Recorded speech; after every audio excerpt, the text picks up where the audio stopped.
Cette vidéo est sponsorisée par Nvidia. Découvrez en description comment aller plus loin avec l'IA, plus vite avec RTX. L'année dernière, Pauline Augrain, la directrice du numérique au CNC, faisait pour nous, dans le cadre donc des RADI, un point d'étape de ce volet du plan assez exceptionnel, je pense, qui est France 2030, et qui mobilise 350 millions d'euros, si je ne dis pas de bêtises. Elle soulignait donc à cette occasion la qualité des dossiers animation qui représentaient un tiers des 170 projets déposés quelques semaines auparavant, puisque c'était en octobre, je crois. Alors, un an après, donc, les dossiers ont été déposés, les conventions sont signées ou en passe de lettres. Mais ça, tu vas revenir là-dessus, Arnaud. Et on vous propose de revenir sur ce dossier, donc avec plusieurs acteurs de cette grande affaire qui vont pouvoir s'exprimer, et puis des porteurs de projets qui vont nous raconter un petit peu comment ça s'est passé, quels sont leurs projets et ce qu'ils vont faire de beau. Voilà. Donc, c'est Arnaud Roland qui va commencer à prendre la parole, chef de projet France 2030 au CNC. Au milieu, Marianne Fontenier, qui est juste à ma gauche, donc, qui était membre de la commission de la Grande Fabrique de l'Image, voilà, en tant qu'experte, qui va nous raconter aussi comment ça s'est passé, enfin, non, ce qu'elle peut dire, évidemment, mais sur le principe. Julien de Paris, qui est juste à sa gauche et qui est le directeur de l'École des Nouvelles Images d'Avignon, pardon, à Avignon, en Avignon, à Avignon, à Avignon. En Avignon, on dit à Avignon. Ah, bah. Mais on dit en Arles, oui, c'est ça. Et puis de l'autre côté, David Allo et Stéphane Margaille de TAT. Donc David Allo qui est le cofondateur du studio et de la société de production et qui est réalisateur aussi. Et Stéphane qui est le directeur du studio. Voilà. Arnaud, oui. On te laisse la parole. Et on va passer à ta slide. Voilà. Parfait. Bonjour à tous. Alors effectivement, donc le titre là, de cette table ronde, c'est les premiers enseignements de la Grande Fabrique de l'Image. Juste un tout petit, un micro-rappel sur ce qu'est la Grande Fabrique de l'Image, même si effectivement je pense qu'une grande partie d'entre vous ont déjà été sensibilisés au sujet, puisque je reconnais à la fois des lauréats ou des membres du jury qui ne sont pas tous à côté de moi. Donc la Grande Fabrique de l'Image, c'était effectivement un appel à projet qui était lancé par le CNC et la Caisse des dépôts, qui était doté de 350 millions d'euros de subventions et qui traitait à la fois des enjeux industriels et des enjeux de formation. Donc typiquement, on était radiraf avant l'heure, ou après l'heure plutôt. Donc qui traitait à la fois des enjeux industriels avec des subventions, enfin une sélection des dossiers de studios, soit de studios de tournage, soit de studios numériques. Dans le terme studio numérique, on mettait studio de jeux vidéo, d'animation, voire de VFX, et un volet formation où ces subventions avaient vocation à soutenir des projets de formation, que ce soit en formation initiale ou en formation continue. L'objectif de ce plan, de ce grand plan Grande Fabrique de l'Image, c'était du côté de la partie studio numérique, une hausse des capacités de production, donc de permettre à des studios, et donc là je vais me recentrer sur la partie animation et jeux vidéo, de permettre à des studios d'animation jeux vidéo de réaliser des investissements en vue de leur croissance, investissements qu'ils n'auraient pas réalisés sans la subvention ou qu'ils n'auraient pas réalisés dans le même timing ou dans le même calendrier. Et du côté de la formation, c'était de répondre à un double enjeu, un enjeu quantitatif qui était lié à l'existence de tensions sur le marché de l'emploi, puisque une grande partie des filières avaient du mal à trouver des compétences sur un certain nombre d'emplois, enfin, ou de catégories d'emplois qu'on avait pré-identifiées. Et le deuxième, donc un enjeu quantitatif, de former plus de jeunes, et un enjeu un peu plus qualitatif, qui était à la fois sur la formation continue, de permettre à des professionnels qui étaient déjà sur le marché du travail de continuer à se former sur... Et là, je ne vais pas m'ériger en expert par rapport à ce qui a été dit hier. Je crois que la journée a été très dense, mais donc sur des marchés qui sont quand même avec des cycles d'innovation qui sont de plus en plus courts, donc avec des métiers qui changent de plus en plus vite. Donc il y avait un enjeu réel de formation professionnelle sur le secteur. Donc il fallait à la fois former plus de jeunes et puis former tout au long du parcours professionnel les professionnels. Donc ça, c'était les enjeux qu'on avait identifiés, et évidemment avec la question sous-jacente à la fois sur le côté formation et sur le volet industriel, la question de la décarbonation de la filière. Voilà. Donc ça, c'était tout ce qu'on avait en tête, c'était ce que les membres du jury de la commission avaient comme grille de lecture des résultats. Donc maintenant, effectivement, on a annoncé les lauréats en mai dernier, à l'occasion du dernier festival de Cannes.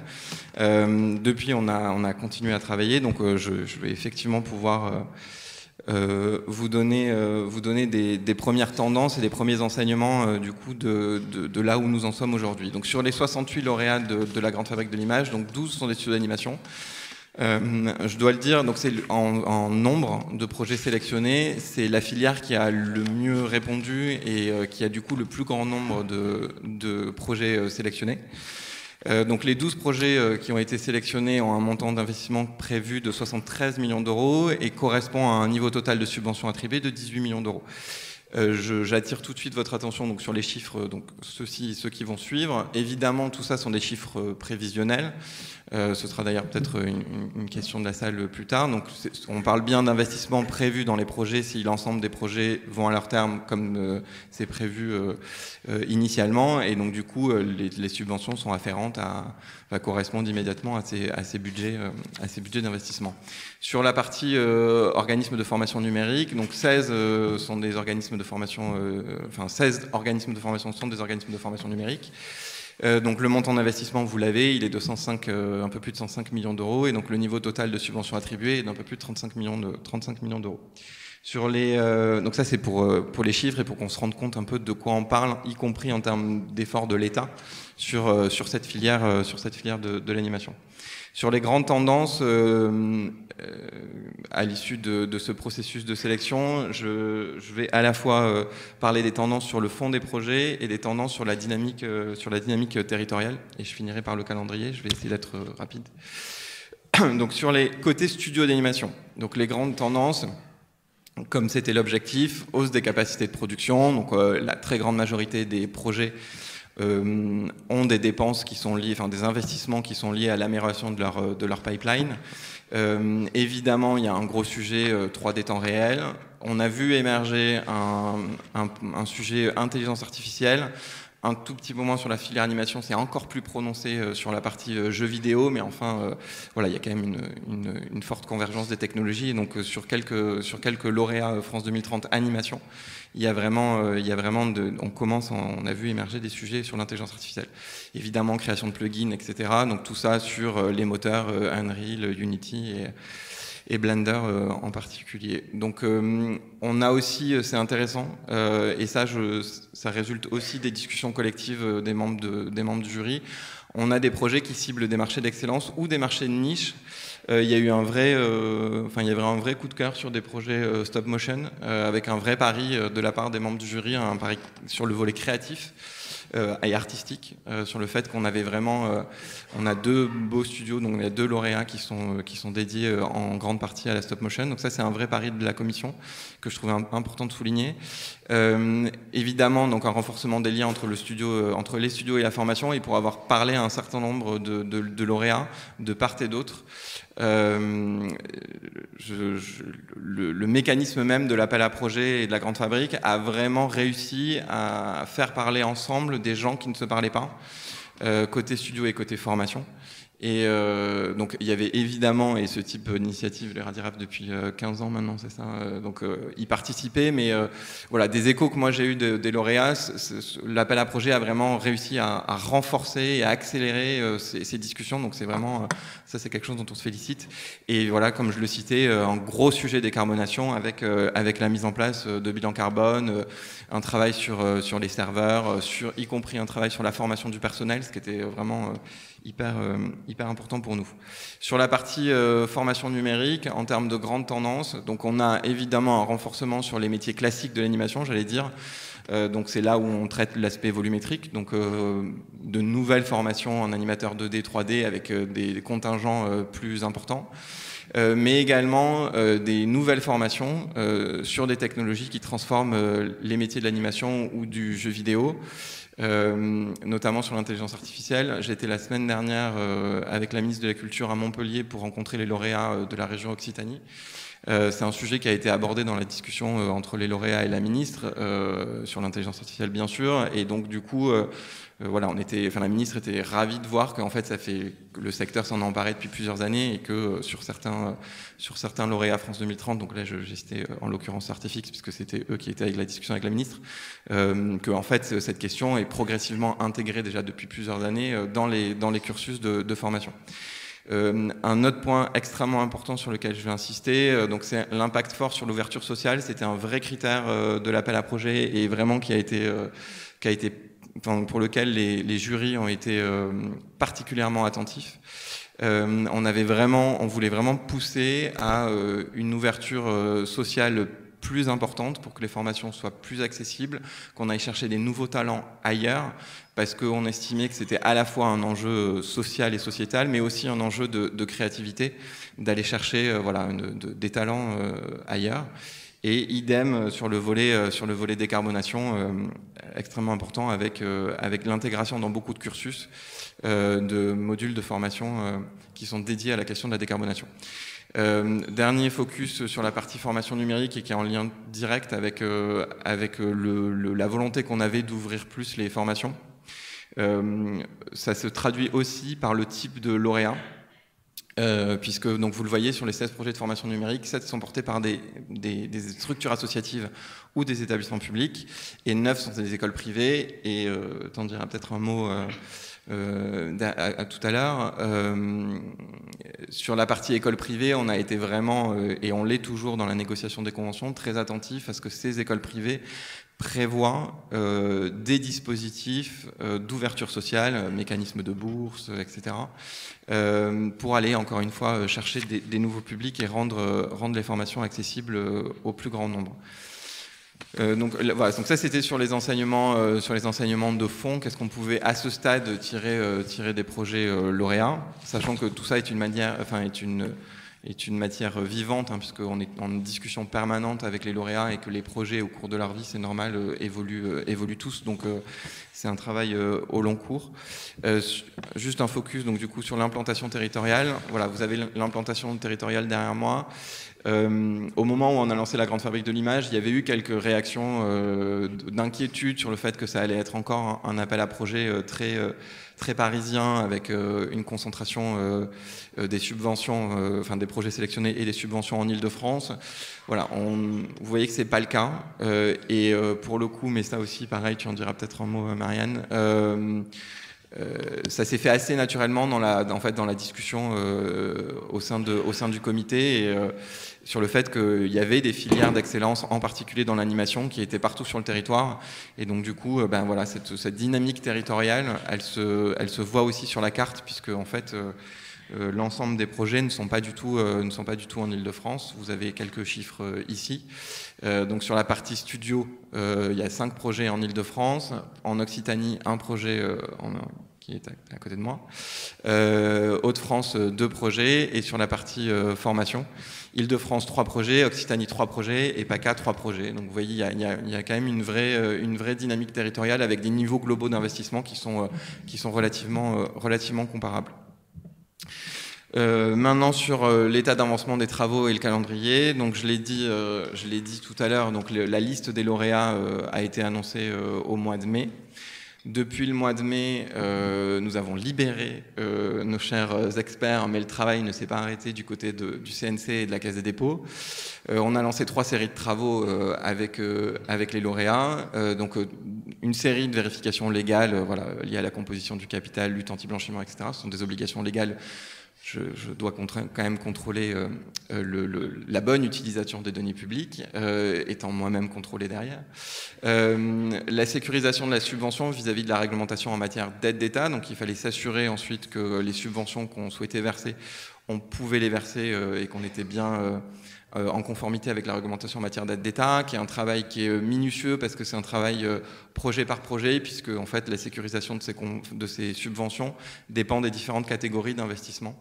Donc en fait, on a vraiment fait du sur-mesure avec chaque porteur de projet, en rentrant avec les porteurs de projet dans leur projet pour définir les différentes catégories d'investissement, chacune les chiffrer et ensuite s'assurer une à une de leur compatibilité avec les différentes catégories prévues par les règlements européens. Ce travail, je m'y arrête une minute parce que je sais que c'est un travail assez lourd, notamment plus le projet est gros, plus le projet est diversifié dans ses investissements, plus c'est un travail minutieux. Pour autant, puisqu'on parle des premiers enseignements, nous on en a côté CNC et je parle au nom de l'État en général. Finalement, c'est un travail qui est assez vertueux parce que ça force les porteurs de projets déjà à retravailler leur copie et à approfondir vraiment leur copie, parfois à faire des arbitrages sur les niveaux d'investissement prévus entre une dépense plutôt qu'une autre, et notamment, et là je parle en tant qu'effectivement pilote d'une politique publique, d'accentuer sur ce que sont les priorités du gouvernement ou de la Commission européenne. J'ai pris l'exemple là sur le volet environnemental. Dans le cadre du règlement européen sur les aides d'État, les taux de subvention les plus intéressants sont sur les volets environnementaux. Et donc du coup, pour le simple fait de vouloir maximiser la subvention pour les porteurs de projets, ça les a poussés à accentuer ce volet environnemental. Donc effectivement c'est un travail supplémentaire, mais sur le résultat, on a du coup des projets lauréats qui correspondent parfaitement à une politique publique générale qui est à la fois une politique industrielle et en même temps une politique de décarbonation. Voilà. Et donc une fois qu'on a fait ces vérifications légales et qu'on a sécurisé la subvention vis-à-vis de la réglementation en matière d'aide d'État, eh ben on avance sur le travail de convention.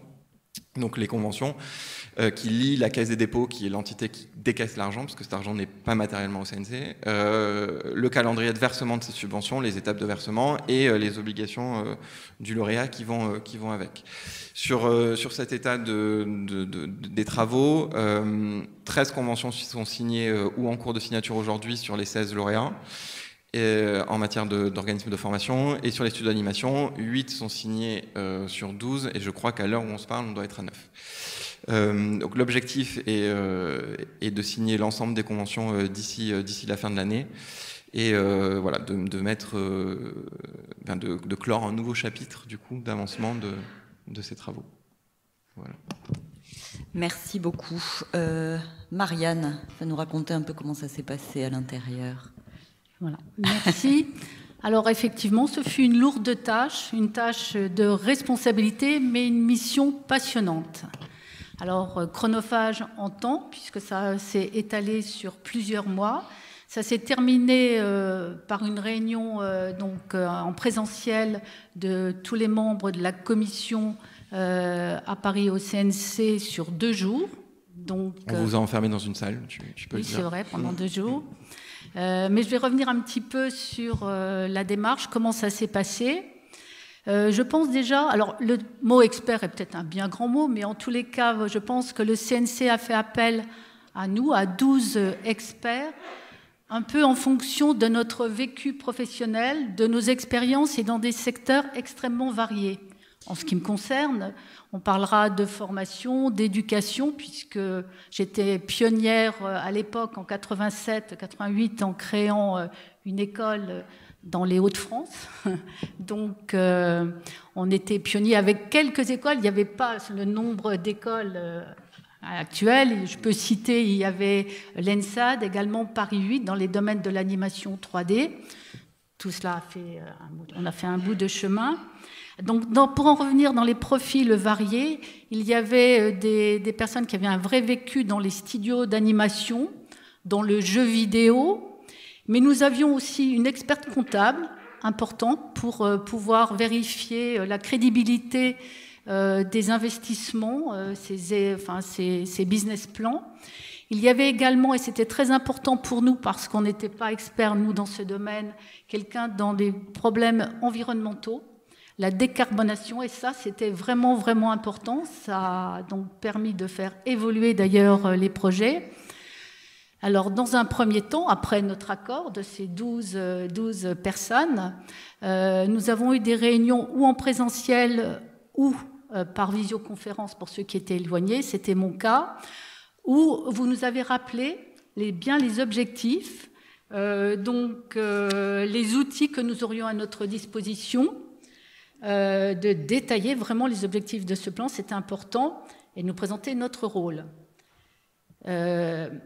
Ensuite, vous nous avez distribué, entre guillemets, 35 dossiers à lire plus intensément, profondément, pour bien décortiquer tout ce que vous aviez pu mettre dans ces dossiers.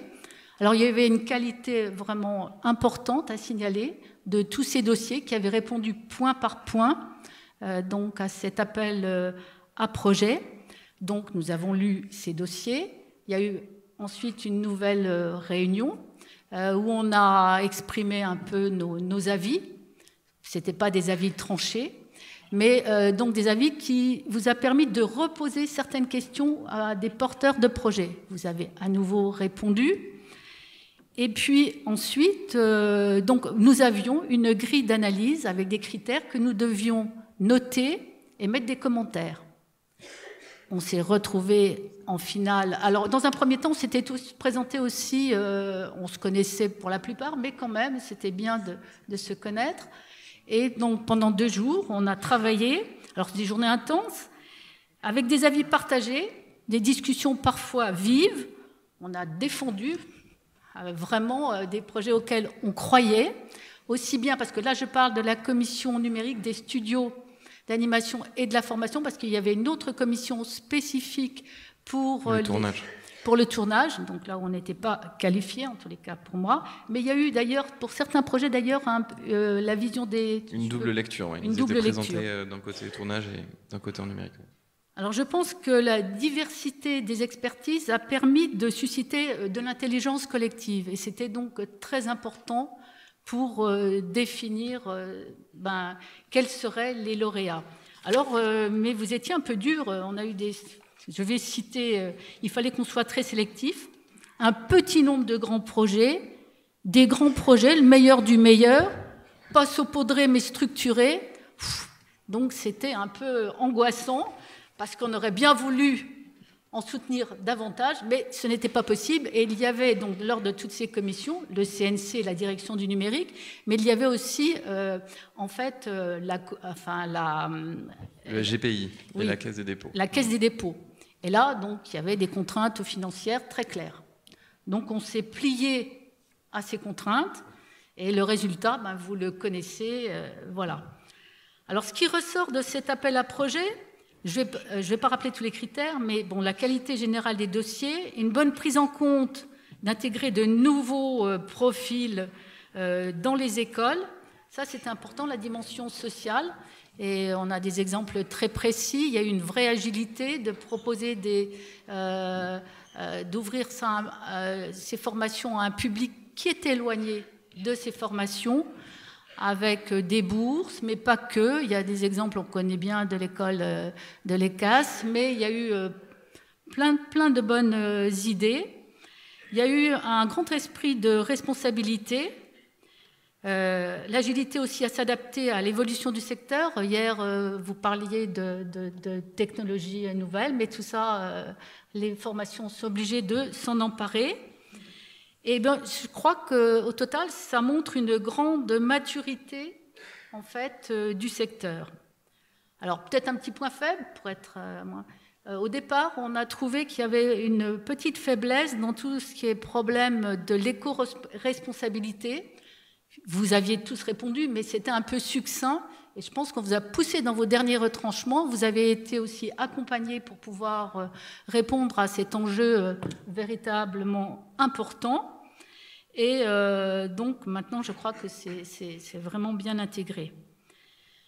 Voilà, donc ce que je pouvais dire de manière très, très brève. Alors je sais que certains auraient bien aimé faire partie des lauréats, mais ça fait partie, moi je participe à de nombreuses commissions, mais pour sélectionner parfois des projets qui iront en résidence, des jeunes auteurs. Et voilà, donc... Mais tu insistais, quand on a discuté pour préparer la conférence, tu insistais vraiment sur les critères objectifs et transparents. Donc ça veut dire, voilà. C'était vraiment très très clair. On avait des notations, des commentaires, et on s'est tous écoutés. Et parfois, un membre de la commission soulevait un point qu'on avait peut-être sous-évalué. Et c'était vraiment cette intelligence collective qui a permis d'être, je pense, honnête, de se poser les bonnes questions. Et le résultat, eh bien, maintenant, vous le connaissez. Les critères d'évaluation, il faut juste le préciser, les critères d'évaluation des grilles qu'on vous a transmises étant évidemment les critères qui étaient dans le cahier des charges, et donc évidemment dont les porteurs de projets avaient parfaitement connaissance. Et je rebondis un peu sur un point que tu avais dit au départ. On a fait une analyse des projets en dehors de la notion territoriale, et en résultat, il s'est avéré que c'était relativement bien réparti, sans oublier non plus les départements d'outre-mer, pour intégrer aussi de nouveaux publics et de développer des filières qui étaient déjà amorcées d'ailleurs dans ces territoires. Donc une belle expérience.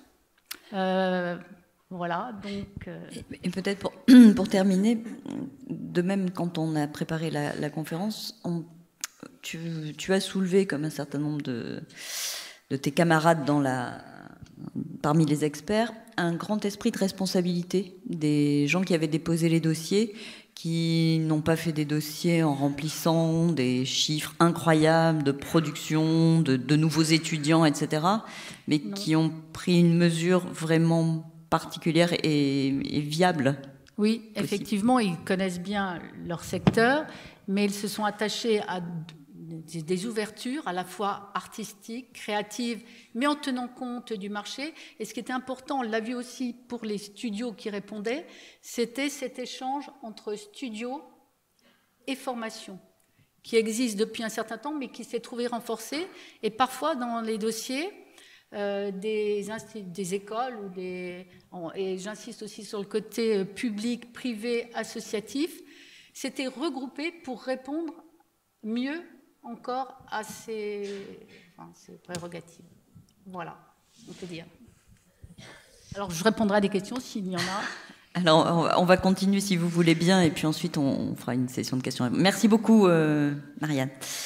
Eh bien, maintenant, nous allons passer à un lauréat. Bravo, Julien. Eh bien, je te laisse nous parler du projet que tu as présenté dans le cadre de cet appel à projet. Bon, bonjour à tous, déjà merci pour l'invitation. Forcément, on est très honorés déjà d'être ici devant vous aujourd'hui, et puis bien entendu d'être en plus lauréat France 2030 pour une école comme la nôtre. Voilà, c'est quelque chose d'extrêmement important, donc je vais essayer d'en faire une petite synthèse sur les grands enjeux.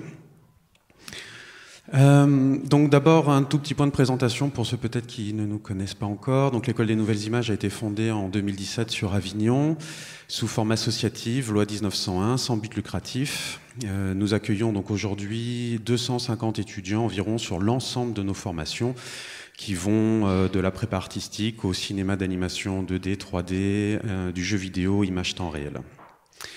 Et concernant la notoriété de l'école, donc ça fait 6 ans que nous existons, bon, les choses sont allées un petit peu rapidement, parce qu'en 6 ans, nous avons remporté plus de 400 récompenses qui viennent couronner donc de succès le travail de nos étudiants, ce qui fait de notre école, sur ces 6 dernières années, l'école la plus primée au monde.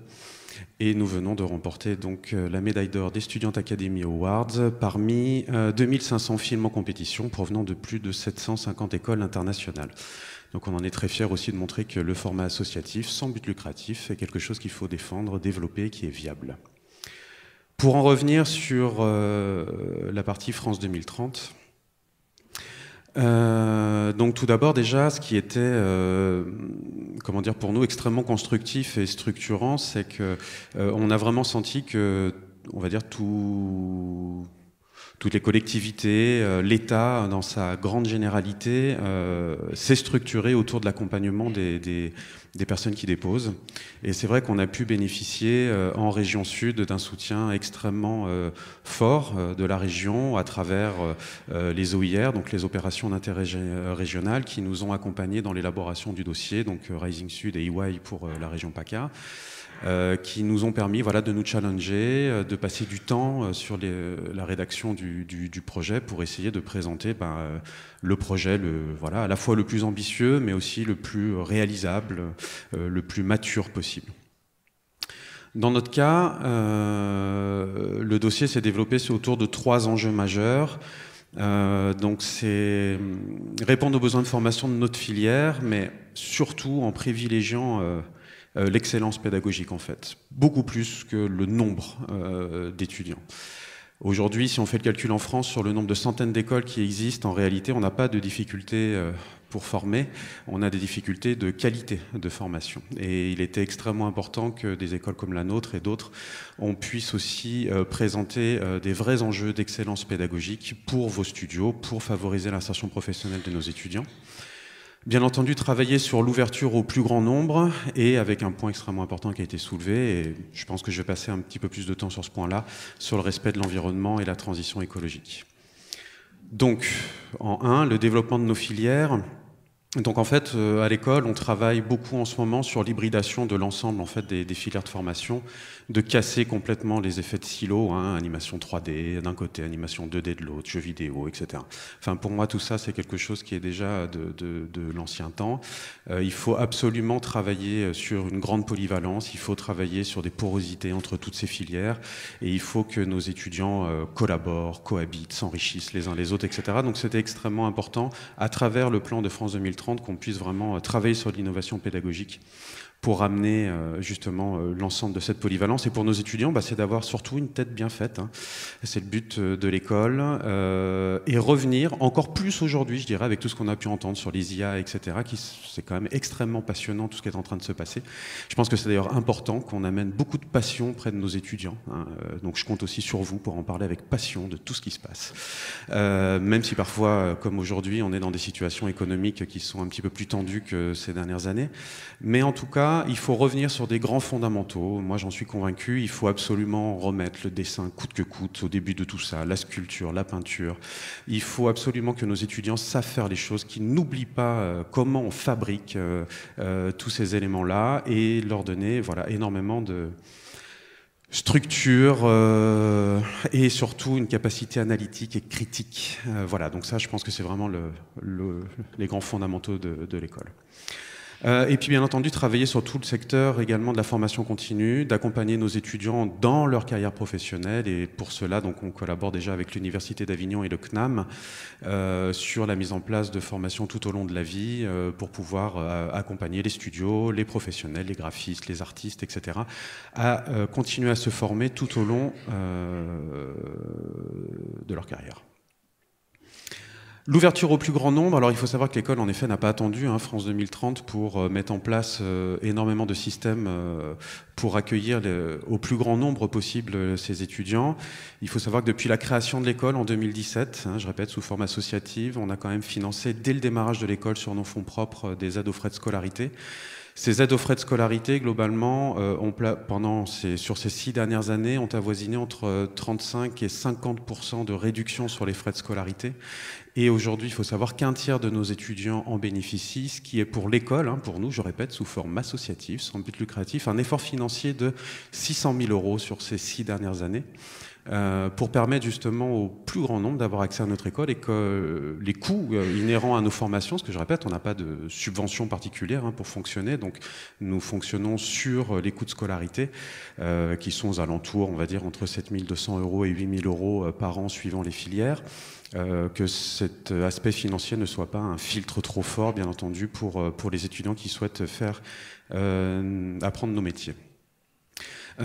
France 2030, par contre, nous permet de pérenniser ces efforts, nous permet de l'ouvrir encore au plus grand nombre, donc ça c'est quand même un enjeu important.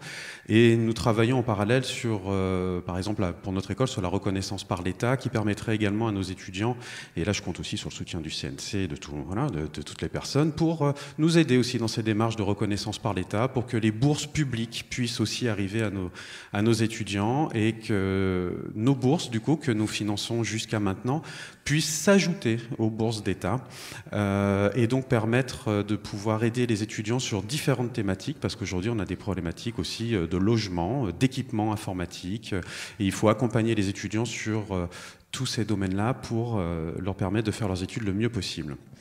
Et je rappelle aussi que dans notre école, par exemple, l'intégralité des fournitures, ça va de l'ordinateur jusqu'au crayon à papier pour l'ensemble des cours, est intégralement fournie par l'école.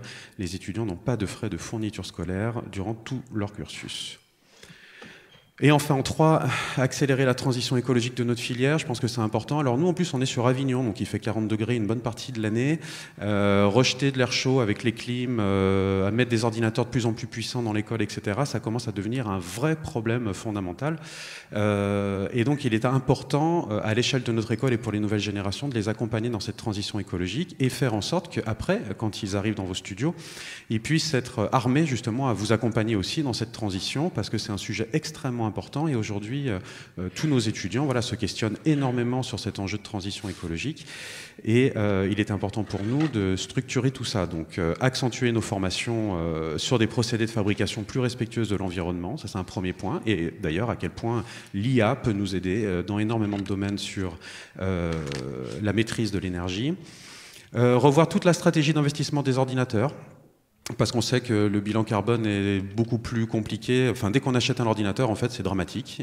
Donc après, une fois qu'on l'a, il faut le garder le plus longtemps possible. Et donc, il faut aussi commencer à travailler sur différentes choses, comme la mutualisation. Je pense qu'entre les studios, les écoles, etc., il y a un énorme boulot de mutualisation de ressources informatiques qu'il faut mettre en place.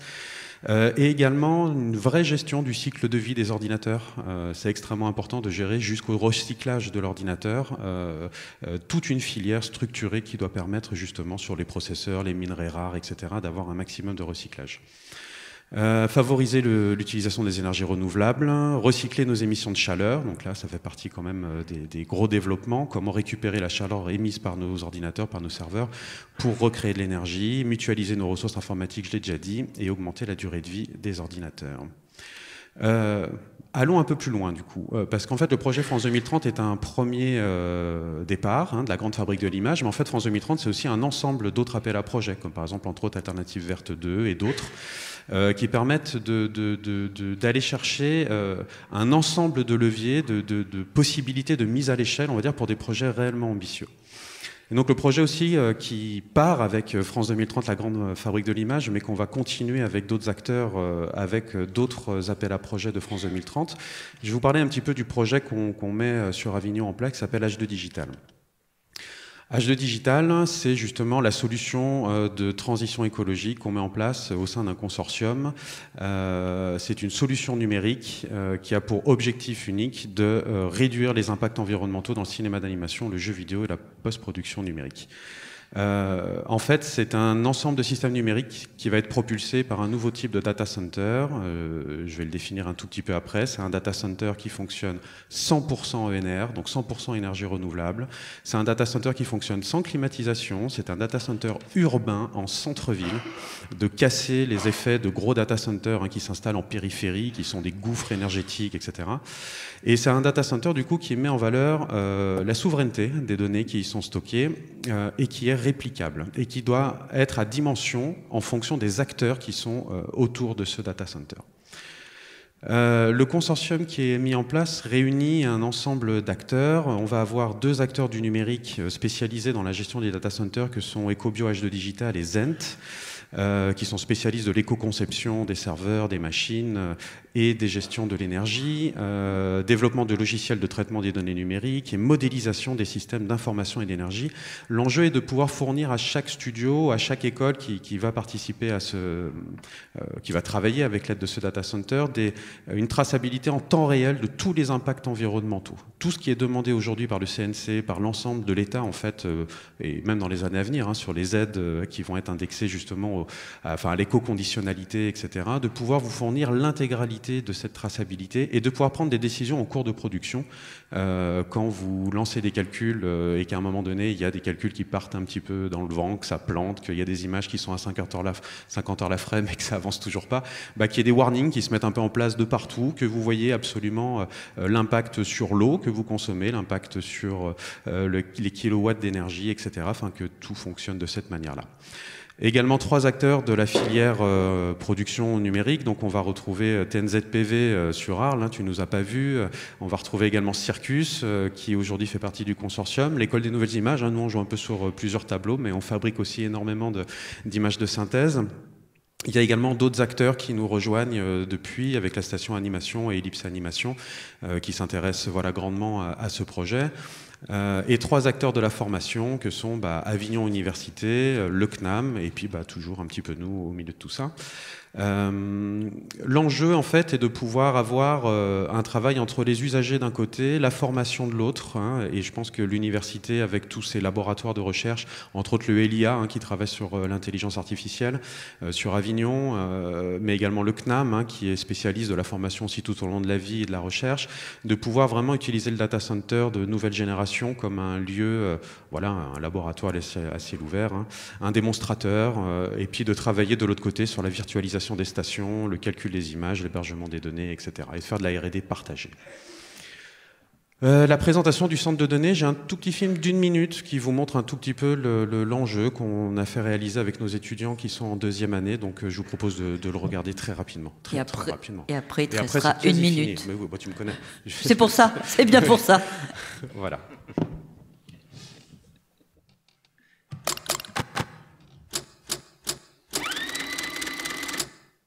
Connaissez-vous le projet EcoBio H2 ? Le monde se numérise et devient de plus en plus connecté. Et nous échangeons en permanence des données, qu'elles soient personnelles ou professionnelles. Les data centers répondent à ces besoins. Composés notamment d'ordinateurs, ils traitent et stockent de grandes quantités de données. Mais qu'en est-il de leur sécurité, de leurs conditions de localisation, et quelles sont les retombées économiques et écologiques sur le territoire ? En effet, cette activité est très polluante et représente aujourd'hui 2% des émissions de carbone dans le monde, une empreinte comparable à celle de l'aviation civile. C'est dans ce contexte d'urgence climatique qu'en 2018 est lancé le projet EcoBio H2 avec l'appui de l'ADEME. Ce data center s'inscrit au cœur d'un tiers-lieu, un éco-îlot appelé l'Arbre, dans le centre-ville d'Avignon. L'ambition de ce projet est l'installation d'un data center à hydrogène vert urbain, et plus précisément dans un lieu de vie à fort impact social et écologique.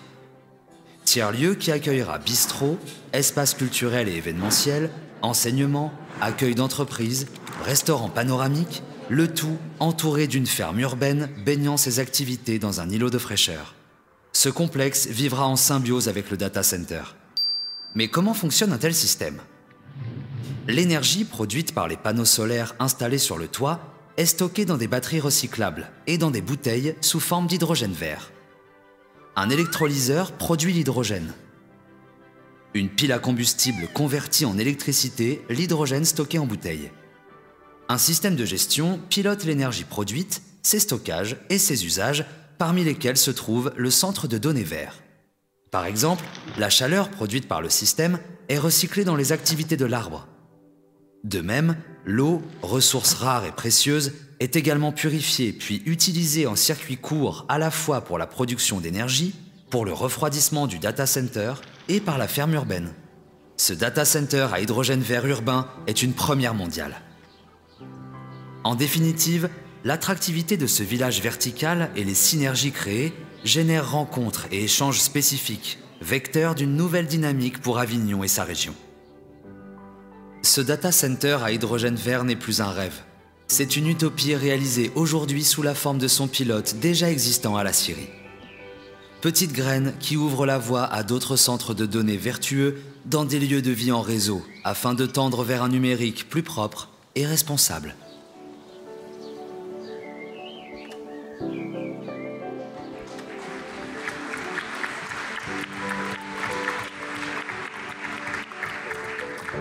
Merci. Donc globalement, comme il reste très peu de temps, je ne vais pas détailler ce schéma. Il reste exactement 1 minute. Mais c'est parfait. C'est parfait. Il faut donc comprendre que ce type de nouveau data center, en fait, il n'en existe pas dans le monde. Hein, c'est la première fois qui s'implante aussi en cœur de ville, donc au plus près des acteurs qui ont besoin de ces forces de calcul. Juste pour donner une idée sur la consommation d'eau, parce qu'on parle beaucoup d'effets de carbone, de bilan carbone, etc. Mais en fait, la consommation d'eau est un élément extrêmement fort. Hein.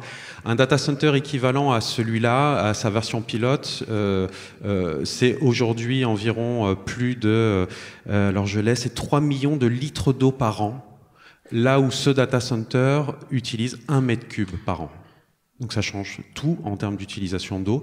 Et dans ces 3 millions de litres d'eau, il y a 3% qui partent en évaporation. Et l'évaporation, c'est le plus grand gaz à effet de serre qui existe.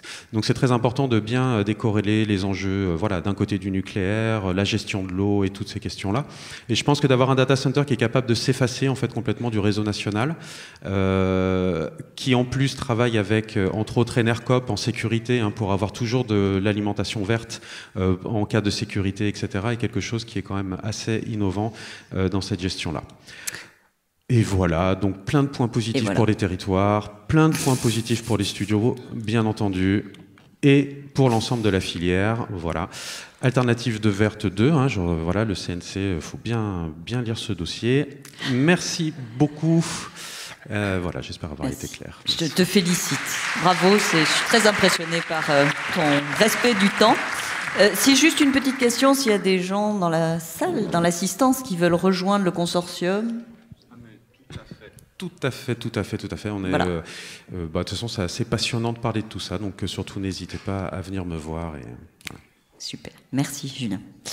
Eh bien, passons. On reste dans le sud. Ouais. Voilà. Mais bonjour. On va à Toulouse. Alors, j'invite pendant. Oui. Tu récupères ta présentation, peut-être, David, pendant que tu récupères. J'invite les gens qui sont arrivés parmi nous, et c'est bon signe, c'est-à-dire que le train a dû arriver, à descendre s'ils veulent, pour s'installer quand même plus confortablement. Il y a encore des places libres devant, donc venez, n'hésitez pas, vous serez mieux que sur les marches, et en termes de sécurité, c'est mieux en plus. C'est bon ? Okay. Ouais. Vas-y. Bonjour, merci beaucoup de nous accueillir ici. Donc moi je voulais juste d'abord introduire un peu le pourquoi. Déjà on a répondu à l'appel à projet et comment un peu tout s'est enchaîné chez nous pour qu'on se sente prêt déjà à travailler sur un dossier France 2030, parce qu'à la base c'était pas forcément évident pour nous. Pour revenir un petit peu en arrière, beaucoup en arrière, il y a 23 ans quand on a créé TAT, donc avec Eric et Jean-François, on avait un objectif, c'était tout. On connaissait rien au milieu, on a tout appris sur le tas, mais notre objectif c'était créer nos univers, écrire nos histoires et arriver à les diffuser le plus largement possible à la télé, au cinéma. Donc ça c'était l'objectif de base en 2000. Et là, on s'est réparti les rôles. Eric et moi plutôt en écriture et réalisation, Jean-François plutôt en production. Et puis on a appris tout petit à petit. Et voilà, on a réussi à décrocher nos premiers projets avec la télé en 2007-2008 avec Spike, puis Les As de la Jungle. Puis en 2012-2011, Steph nous a rejoint pour créer le studio TAT. On a pu continuer donc sur la série. Et enfin, donc 17 ans après la création, on a pu aussi faire notre premier long métrage. Voilà. Donc, et puis on a enchaîné après, bien sûr, Terra Willy, Pile, Patty. Donc on va dire qu'en 2020, au moment de la pandémie, l'objectif initial de TAT était atteint, on y était arrivé, on était content. Sauf que en 2020, voilà, un peu comme tout le monde est au courant, donc c'était la pandémie, et nous on s'était vraiment recentré sur le long métrage. Et là on s'est posé et on s'est dit c'est peut-être pas super de continuer parce qu'on n'était pas sûr que le cinéma existerait encore 2 ans plus tard, honnêtement. Bon, voilà. Donc on s'est posé les questions. Donc et maintenant qu'est-ce qu'on fait ? Et donc on avait notre line-up de long métrage. C'est quelque chose qu'on voulait absolument continuer à faire, vraiment produire nos univers, être producteur délégué sur les fabrications du studio. C'est un truc auquel on tient énormément et on voulait pas sortir. Mais on se disait, il faudrait peut-être arriver quand même à se diversifier un peu pour pas mettre nos œufs dans le même panier. On dit peut-être on peut faire de la série télé, comme on faisait, c'était sympa, sauf que notre pipe était plus du tout adapté. Il aurait fallu vraiment investir dans un tout nouveau pipe, faire des investissements pour un nouveau pipe et créer quelque part une filiale à côté du département long métrage. On s'est dit bon ça, on peut pas le faire pour le moment. Alors peut-être on peut s'ouvrir un petit peu à la création, à la prestation, pardon. Donc on s'ouvre à la prestation, mais on y allait un peu à reculons quand même, parce qu'on sait qu'on perd un peu le contrôle du planning et que ça pouvait perturber un peu notre line-up de long métrage auquel, encore une fois, on tient énormément. Donc voilà, on était sur ces questionnements. On ne se sentait pas trop à l'aise non plus parce qu'on avait, comme je vous disais, un peu tout appris sur le tas, donc on n'était pas formé pour tout ce qui est stratégie, investissement, voilà, gouvernance, etc. C'était des concepts complètement étrangers à nous.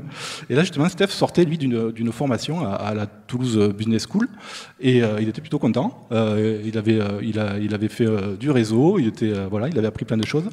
Et avec Jean-François, on s'est dit, on va faire pareil, on va faire une formation. Donc, on s'est inscrit aux accélérateurs BPI France, CNC, avec HEC. Et donc, Jean-François, voilà, on a fait notre 1 an et demi de formation à Paris.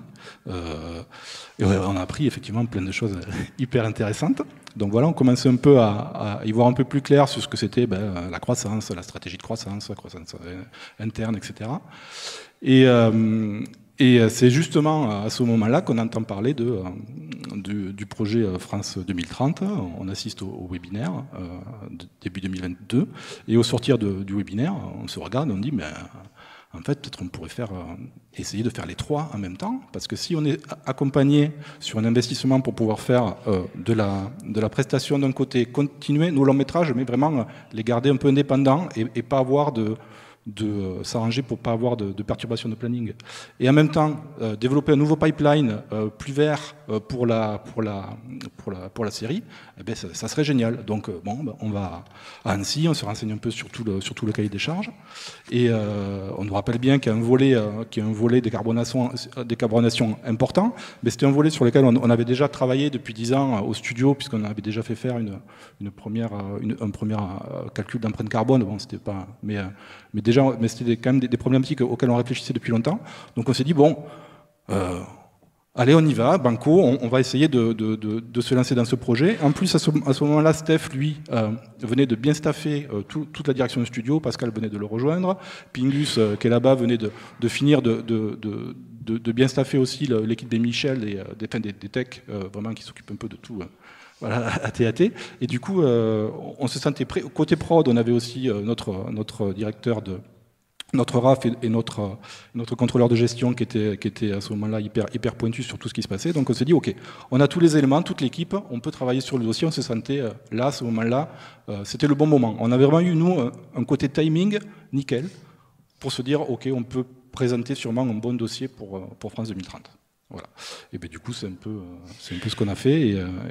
Et voilà, c'était une introduction. Là, je passe là. Manifestement, c'est un bon dossier et un bon projet. La main à Stéphane qui va vous expliquer un peu tout ça. Merci David. Oui, nous, c'est un peu, en effet, comme dit David, un retour d'expérience sur ce processus de postuler et partager avec vous ce qu'on a pu faire. On n'a pas une grande présentation, mais on gardera du temps pour les questions, parce qu'il y en a beaucoup. Rapidement, juste nous, c'est partager l'extrait, comment on a répondu au dossier et comment la stratégie imaginée par les fondateurs a pu être mise en place avec 3 piliers. La fabrication de longs sur un pipe qu'on avait développé depuis 10 ans, on était passé de la série au long métrage. La fabrication d'images pour des prestataires dans la continuité de ce pipe. Et en effet, la volonté de revenir sur l'audiovisuel et de la série. Et nous, au studio, revenir sur de la série, c'était un gros enjeu technique parce que sur les longs métrages, on est à 100 000 € la minute dans nos budgets. Et là, il faut revenir à 10 000 € la minute. Donc, comment on fait pour motiver des gens à travailler soit 10 fois plus vite, soit 10 fois moins bien. Nous, c'était vraiment un gros enjeu aussi de motivation des équipes. Et on s'est dit, il faut qu'on trouve une autre façon de faire. Donc, on a lancé les réflexions autour du temps réel pour travailler différemment, trouver d'autres méthodes de travail qui nous permettraient d'être plus efficaces, plus éco-responsables aussi. Et donc, on a travaillé avec Johan et Unreal, et on a lancé le travail sur les aventures de pile sous Unreal. Et là, comme le dit David, jusqu'à présent, tous les travaux d'investissement qu'on avait pu faire au studio sur l'ensemble des projets étaient vraiment inclus dans le financement des projets. C'est-à-dire qu'on est passé au studio d'After Effects. Nos 2 premiers longs métrages étaient sous After Effects. On est passé à Nuke. Ça a été sur un projet passé à Nuke. De passer de Photoshop Quixel à Substance, c'est sur les projets qu'il faut faire ce type d'investissement. Et là, pour relancer un autre département, il fallait vraiment réfléchir sur un projet R&D à part, travailler probablement 1 an avant de pouvoir lancer la production et engager des investissements. Donc tout ça nous a conduit à établir un business plan autour de ces problématiques, envisager l'accroissement des locaux, comment recruter les personnes, comment mettre en place la R&D pour répondre pour déployer ce plan stratégique. Donc nous, en effet, le plan est clairement le déploiement de ce business plan imaginé sur les investissements qui sont annoncés, puisqu'on était le seul, et donc c'est vite fait de voir le montant des investissements sur le projet sur les 5 ans à venir. Donc voilà le retour d'expérience de notre côté. Et peut-être, je vais m'arrêter là, parce que peut-être des questions, laisser du temps pour les questions. Je vais juste rajouter 2 trucs, parce que vous avez dit tous les 2 des choses très intéressantes.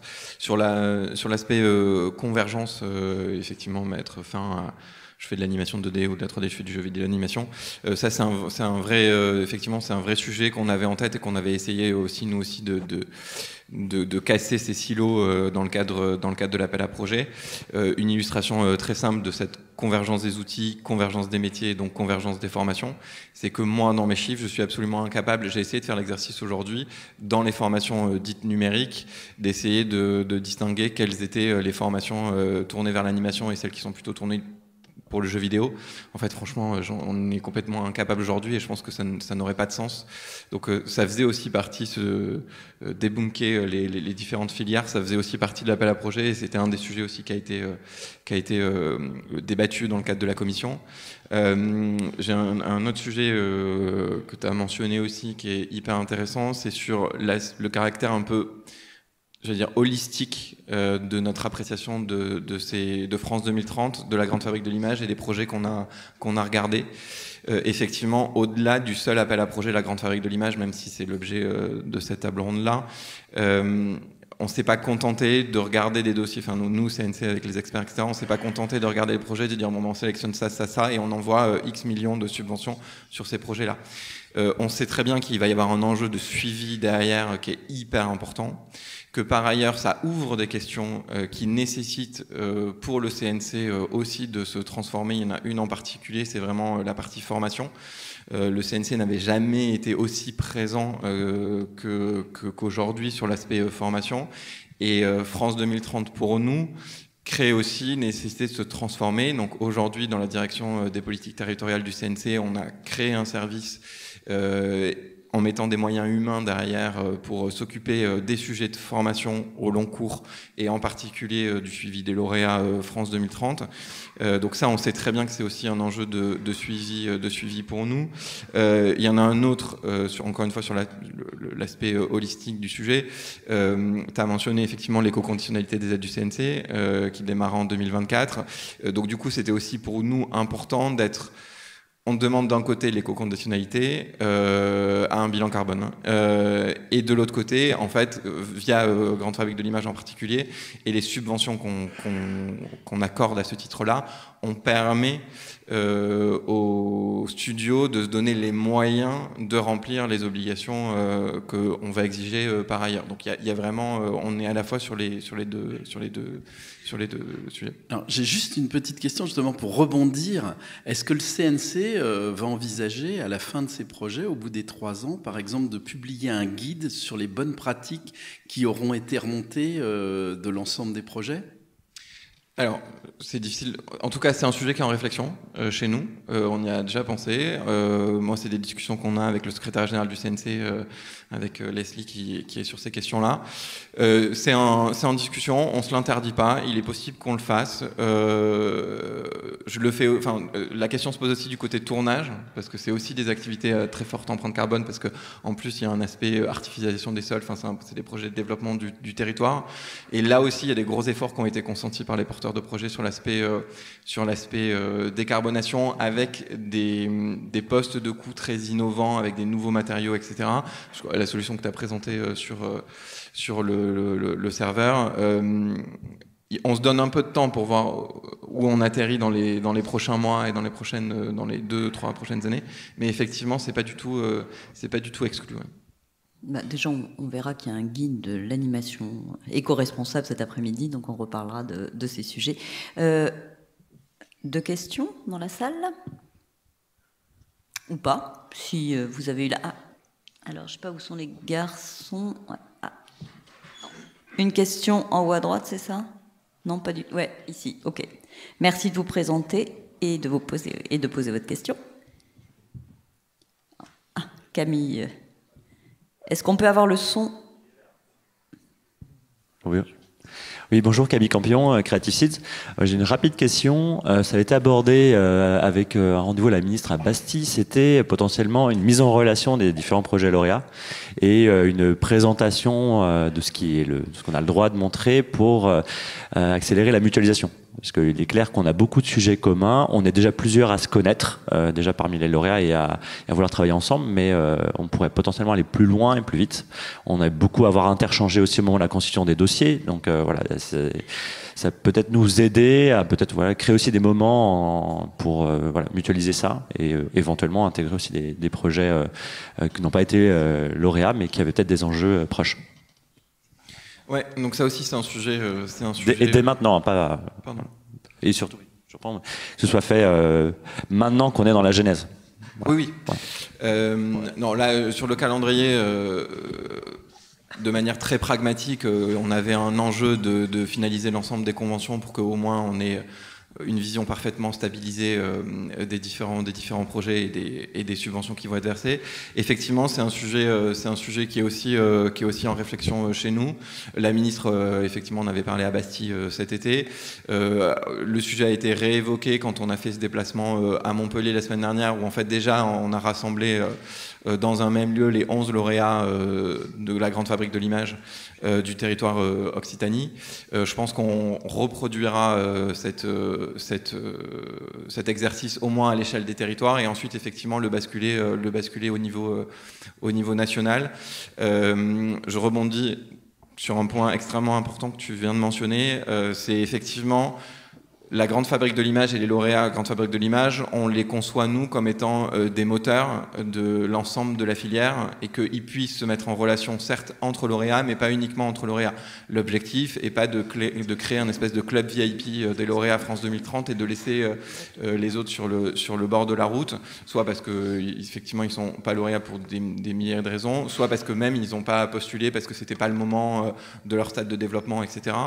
D'ailleurs, vous l'avez mentionné, c'était bien d'avoir montré le sommaire de votre projet. Effectivement, on soutenait des stratégies de développement d'entreprise. Donc, on avait très bien conscience qu'en faisant un appel à projet qui demandait aux porteurs de projets de prévoir une stratégie globale d'investissement sur plusieurs années, il y a des studios, quelle que soit leur taille d'ailleurs, qui n'étaient pas nécessairement à ce stade-là de leur développement ou de leur mode de fonctionnement, donc qui n'étaient pas dans le timing pour postuler à la grande fabrique de l'image. Il n'est vraiment pas question pour le CNC de laisser de côté toute une partie de la filière. Donc en fait, je souscris parfaitement à l'idée de mettre en relation l'ensemble des lauréats, mais également de permettre à cet ensemble de lauréats d'aller tirer l'ensemble de la filière et de créer des ponts avec avec des studios ou des structures de formation qui ne sont pas nécessairement lauréats et pas nécessairement lauréates de grandes fabriques de l'image, mais comme tu l'as mentionné aussi, France 2030 est un ensemble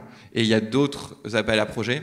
Et nous, on le constate déjà, des lauréats ou des non-lauréats d'ailleurs, grandes fabriques de l'image sur la partie hausse de leur capacité de production sont par ailleurs membres de consortiums. Donc toi, tu as cité Alternative Verte, il y a l'AMI Pôles Territoriaux, qui est la première vague, puisque la partie AMI, c'était vraiment une partie de remontée des crédits d'ingénierie, et il y aura un AAP l'année prochaine, un appel à projet l'année prochaine. Donc entre lauréats Grande Fabrique, entre lauréats France 2030 au sens général, y compris sur d'autres appels à projets, et même projets non lauréats. C'est ça, l'enjeu au long cours, c'est bien de faire discuter et travailler ensemble l'ensemble de ces strates. Merci. Une dernière rapide question. Ouais, c'est bon. Oui, bonjour, merci beaucoup et félicitations aux lauréats. Au final, vous avez un petit peu répondu quand même à ma question là, sur ce que vous venez de dire. C'est que on est par exemple, nous, un petit studio et on entend du coup que certains investissements qui vont être faits dans les prochaines années, notamment pour faciliter la transition écologique, sont faits grâce à vos aides. C'est ce qu'on entend. Et en même temps, on entend qu'il va bientôt y avoir une condition écologique à l'obtention des aides, peut-être des crédits d'impôt, tout ça. Et c'est vrai que nous qui n'avions pas pris le pli de poser un dossier parce que nous étions, on ne pouvait pas, on a l'impression qu'on va quand même être pris dans un étau de voir plusieurs studios, et franchement félicitations parce que les projets sont incroyables, mais de voir plusieurs studios qui vont avoir fait cette transition, que cet éco-conditionnement aux aides va arriver, et qu'on va avoir du mal à aligner notre indice carbone, tout ça. Donc c'est très bien qu'il va y avoir un fascicule, mais je voulais savoir s'il y avait des idées d'aide un peu plus dans le temps pour quand même faire ce genre d'investissement sur les prochaines années, quoi. Oui, alors tout à fait. La Grande Fabrique de l'image n'est pas du tout le seul appel à projet qui permettait d'aider à la transition écologique. La spécificité de Grande Fabrique de l'image, c'était qu'on tapait fort en une fois sur plusieurs sujets en même temps. Et donc on voulait booster les projets qu'on boostait, ou les studios qu'on boostait, devaient à la fois travailler sur la dimension industrielle, la dimension écologique et le rapport avec la formation.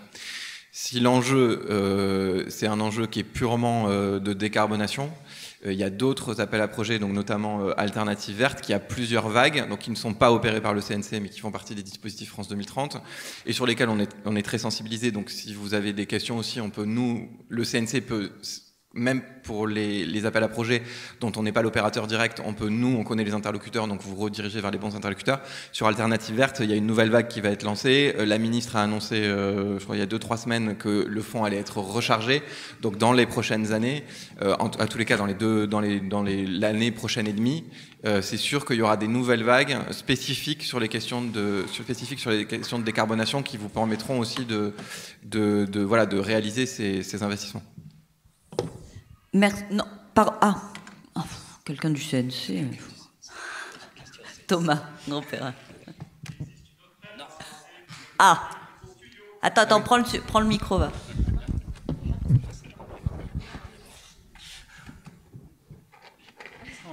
Mais quand même, je dis juste qu'on reparlera éco-responsabilité cet après-midi. Hein, tout à fait. Vas-y. C'est juste pour compléter, en termes de financement argent public, il existe un autre dispositif au CNC, l'aide aux moyens techniques. Donc, pas hésiter à me contacter.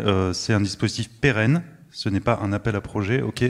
C'est pour aussi des studios de taille modeste. Donc, welcome pour tous vos changements de pipe, vos créations de métriques, tout ce qui va vous permettre, encore une fois, de vous différencier de la concurrence, et aussi avec une logique de partenariat, de collaboration, etc. Si vous êtes plusieurs à mutualiser, à mettre du temps homme, on peut soutenir des projets en partenariat financièrement via de la subvention. Une petite précision sur l'éco-conditionnalité, elle est chez les producteurs, pas les prestataires. Okay. Merci. Désolée, je pique le micro. Je complète aussi, Anouk CNC, je complète sur ce que vient de dire Thomas, donc évidemment l'aide aux moyens techniques. Sur l'éco-conditionnalité, plusieurs points importants, vous allez y revenir, hein, je sais, mais le CNC est en train de produire pas mal de documentation, dont des études internes sectorielles, une qui va spécifiquement s'adresser aux studios de production numérique, sur lequel on aura plein de données et plein de choses intéressantes à vous dire. Et par ailleurs, effectivement, il ne s'agit pas pour le moment de demander aux studios d'avoir de la donnée réelle et de demander à tous les studios d'avoir de la donnée réelle, mais d'homologuer des calculateurs carbone qui permettront, sur de la transformation euro-carbone, d'avoir des bilans en début et fin de production. Les studios, là, ne sont pas du tout couteau sous la gorge pour avoir des nouveaux outils de production de carbone en temps réel. Voilà, petite précision. Merci. Passons aux chiffres de l'animation. Merci à tous, pardon.